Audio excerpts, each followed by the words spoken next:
کہاں جاؤں؟ دنیا میں ایک انچ نہیں ہے، کوئی ملک نہیں ہے جہاں اے اللہ تیرا دین قائم ہو جائے تو کہاں جائیں؟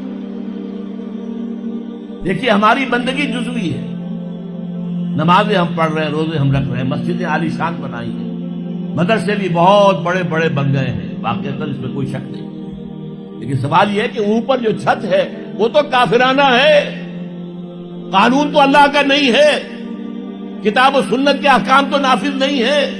ہاں نماز ہے، روزہ ہے، حج ہے، زکات ہے، تو نماز اور روزہ تو ہندوستان میں بھی ہو رہا ہے، تو چند ایک مسجدیں ہیں جنہیں وہ تاریخی اعتبار سے کہتے ہیں کہ یہ ہمارے مندر ہوتے تھے جنہیں مسجد بنایا گیا، ورنہ وہاں پر ہزاروں لاکھوں مسجدیں ہیں، آباد ہیں، لوگ نمازیں پڑھتے ہیں، کوئی روکتا ہے انہیں؟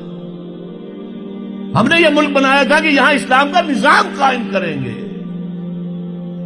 نماز تو آپ امریکہ میں جا کر پڑھیے، امریکہ کو کوئی اعتراض ہی نہیں، لیکن تم کہو کہ اسلام کا نظام ہم قائم کریں گے، نہیں کرنے دیں گے تمہیں کبھی بھی۔ تم چاہو کہ تم اسلام کا معاشی نظام قائم کرو، کبھی اجازت نہیں دیں گے۔ تم چاہو کہ اسلام کی معاشرتی اقدار کو تم قائم کرو، کبھی نہیں کرنے دیں گے۔ یہ ہے اس وقت جو ہمارے ساتھ پیش آ رہا ہے معاملہ، پورا مغرب اس پر اڑا ہوا ہے، اسلامی نظام کہیں نہیں آنے دیں گے۔ ہاں نمازیں پڑھو، ہمیں کوئی اعتراض نہیں، روزے رکھو، تم روزے 30 کی بجائے 100 رکھو، ہمارا کیا لیتے ہو؟ تو اب ہم جو کفر کے تحت زندگی گزار رہے ہیں اور اس اعتبار سے اللہ کی نگاہ میں ہم کافر ہیں، لیکن سوال یہ ہے کہ جائیں تو کہاں جائیں، کریں تو کیا کریں؟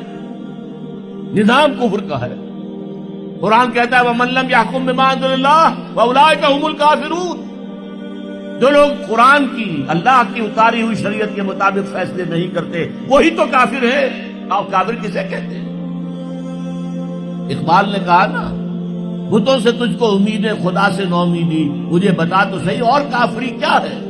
تمہاری ساری امیدیں امریکہ کے ساتھ وابستہ ہیں، وہ مسئلہ طے کرا دے، وہ یہ کرا دے، وہ کرا دے، وہ معاملہ ہمارا، وہی تو سب سے بڑا چور وہی ہے، سب سے بڑا ڈاکو وہی ہے، سب سے بڑا اسلام کا مخالف وہی ہے، اور اسی کے پاس ہم جاتے ہیں۔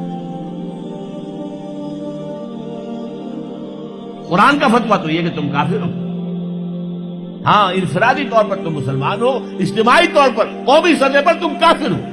وَمَن لَّمْ يَحْكُم بِمَا أَنزَلَ اللَّهُ فَأُولَٰئِكَ هُمُ الْكَافِرُونَ۔ یہ چھٹا، یہ 7واں رکوع ہے سورہ مائدہ کا، اور پھر فرمایا وَمَن لَّمْ يَحْكُم بِمَا أَنزَلَ اللَّهُ فَأُولَٰئِكَ هُمُ الظَّالِمُونَ۔ جو اللہ کے اتارے ہوئے قانون کے مطابق فیصلے نہیں کرتے وہی تو مشرک ہیں۔ اللہ کے حکم کو چھوڑ کے کسی اور کے حکم پر فیصلہ کر رہے ہو، اس سے بڑا شرک کیا ہوگا؟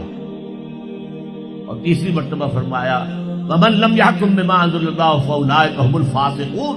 وہی تو فاسق ہیں، فاجر ہیں، وہی تو سرکش ہیں، وہی تو باغی ہیں، وہی تو غدار ہیں اللہ کے، جو اللہ کی شریعت کے مطابق فیصلے نہیں کرتے۔ اب ان 3 آیتوں کے روح سے سمجھ لیجئے ہم کہاں کھڑے ہیں، کیا کر رہے ہیں۔ دیکھیے میں آپ کو ایک مثال دیتا ہوں، ہماری آبادی کا میں سمجھتا ہوں اکثریت تو وہ ہے جو نماز روزے کی بھی پابند نہیں ہے۔ ان چیزوں کا چرچا شہروں میں زیادہ، دیہات میں بہت کم رہ گیا، بہت کم، بہت کم، اور ہماری 70% آبادی دیہات کے اندر۔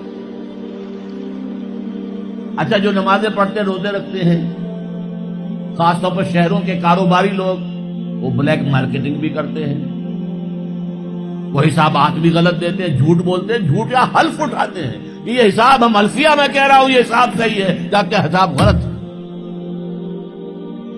سودی کاروبار کرتے ہیں، اپنے کاروبار کو بڑھانے کے لیے سود کا قرضہ لیا ہے، سودی قرضہ لیا بینک سے، اپنی بلڈنگ بنانے کے لیے بہت بڑی قرضہ لیا ہے بینک سے، تو ان کی عبادت کیا ہوئی؟ وہ اس آیت کے ذیل میں آ گئے کہ نہیں؟ افتؤمنون ببعض الکتاب وتکفرون ببعض فما جزاء من يفعل ذلك منكم الا خزي في الحياة الدنيا ويوم القيامة يردون الى اشد العذاب وما الله بغافل عما تعملون۔ لیکن میں ان کو بھی چھوڑتا ہوں۔ فرض کیجئے ایک شخص ہے، نماز پڑھتا ہے پوری 5 وقتہ مسجد میں، رمضان کے روزے رکھتا ہے، اور بھی اللہ توفیق دیتا ہے، ایام 20 کے روزے رکھ لیتا ہے، یا ہفتے میں 2 روزے رکھتا ہے، سوموار کے اور جمعرات کے وغیرہ، زکوٰۃ دیتا ہے، کاروبار بھی سارے حلال کر رہا ہے، حرام نہیں کر رہا، سود میں بھی براہ راست ملوث نہیں ہے، نہ پیسہ سود پہ اوپر بینک میں رکھ کر سود کھایا، نہ سود پر قرضہ لے کر کوئی اپنا کاروبار بڑھایا، نہ کوئی اپنا کارخانہ لگایا، نہ کوئی اپنی بلڈنگ اونچی بنائی۔ پردہ بھی اس نے اپنے گھر میں بالکل شرعی نافذ کر دیا۔ وہ اس پورے اسلام پر کاربند ہے جس میں وہ کاربند ہو سکتا ہے اس وقت، لیکن وہ اس قوم کا فرد ہے جو قوم اللہ کے فتوے کے مطابق کافر قوم ہے،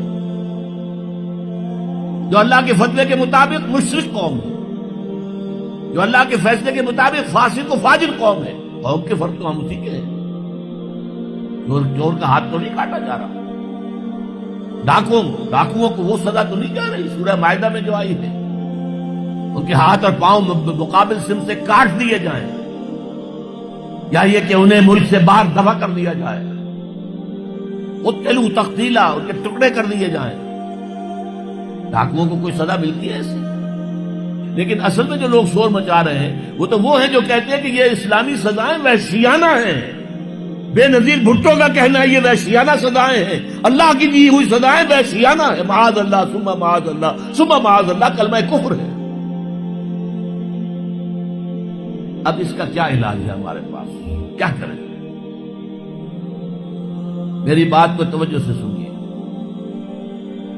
اس نظام باطل کو ذہناً تسلیم مت کرو، اس نظام باطل کی خدمت مت کرو۔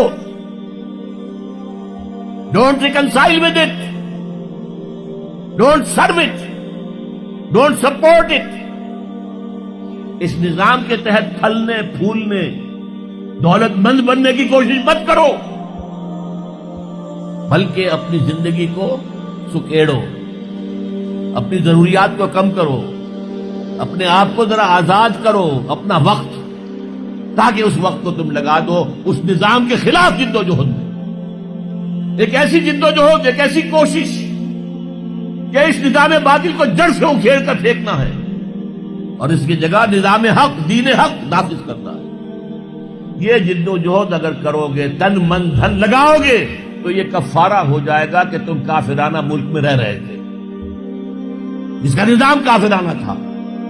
تم چاہے اپنے آپ کو مسلمان سمجھتے تھے، لیکن نظام کافرانہ تھا جس کے تحت تم زندگی گزار رہے تھے۔ ہاں، اگر یہ کرو، اے اللہ میں نے اس نظام کو ذہناً تسلیم نہیں کیا، اے اللہ میں نے اس کی خدمت نہیں کی، میں نے اسے سپورٹ نہیں کیا، اے اللہ میں نے اس کے درمیان اس کے نیچے رہتے ہوئے عیش کرنے کی کوشش نہیں کی، اے اللہ بلکہ میں نے کم سے کم اپنی ضروریات کر کے وقت نکالا اور اس کے خلاف جدوجہد کی،